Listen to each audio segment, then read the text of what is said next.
ഒരിക്കലൊരു സ്വഹാബി വര്യൻ ഹബീബായ സല്ലല്ലാഹു അലൈഹി വസല്ലമ തങ്ങളുടെ സമീപത്ത് വന്ന് അവരനുഭവിച്ചു കൊണ്ടിരിക്കുന്ന ജീവിത പ്രയാസങ്ങളെയും പ്രതിസന്ധികളെയും ബുദ്ധിമുട്ടുകളെയും പറഞ്ഞ് പരാതിപ്പെടുകയുണ്ടായി.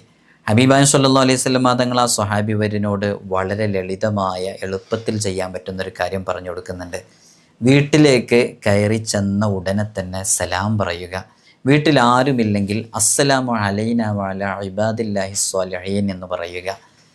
സ്വഹാബി വര്യൻ ഇതിങ്ങനെ പതിവാക്കുകയാണ്. വളരെ കുറഞ്ഞ നാളുകൾക്ക് ശേഷം ഇത് നിർദ്ദേശപ്രകാരം ചൊല്ലിയതിൻ്റെ ശേഷം മുത്തനബി സല്ലല്ലാഹു അലൈഹി വസല്ലമ തങ്ങളുടെ സമീപത്ത് വന്ന് സ്വഹാബി വര്യൻ പറയുന്നുണ്ട്, ഞാനിതിങ്ങനെ ചെയ്തു, എനിക്ക് നല്ല റിസൾട്ട് ലഭിച്ചു, മാത്രമല്ല എൻ്റെ അയൽപക്കങ്ങളിലുള്ള ആളുകൾക്ക് വരെ വലിയ ബറക്കത്തും ഖൈറും അത് കാരണമായി ലഭിച്ചു എന്നുള്ളത്.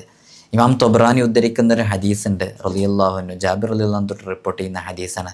അതിൽ കാണാം, ആരെങ്കിലും വീട്ടിലേക്ക് പ്രവേശിക്കുന്ന സമയത്ത് സലാം പറഞ്ഞ് സൂറത്തുൽ ഇഖ്ലാസ് പാരായണം ചെയ്താൽ ആ വീട്ടിലുള്ളവരുടെയും അയൽപക്കത്തുള്ളവരുടെയും ദാരിദ്ര്യം നീങ്ങിക്കിട്ടുമെന്നുള്ളത് നല്ല പവർഫുള്ളായിട്ടുള്ളൊരു അമലാണ്. നമ്മുടെ ജീവിതത്തിൽ നമുക്ക് പകർത്താം. അധിക സമയമൊന്നും അതിനു വേണ്ട, വളരെ എളുപ്പത്തിൽ ചെല്ലാവുന്നതാണ്. ഗുണമോ നമുക്കും നമ്മുടെ അയൽപക്കങ്ങളിലുള്ളവർക്കും ലഭിക്കും. നിങ്ങൾക്ക് മറ്റുള്ളവരിലേക്ക് ഷെയർ ചെയ്ത് അവരെ കൂടെ പകർത്താൻ വേണ്ടി, ദായിമാക്കാൻ വേണ്ടി പ്രചോദനം നൽകിയാൽ അവർ ചെയ്യുന്നതിൻ്റെ പ്രതിഫലവും നമുക്ക് ലഭിക്കും.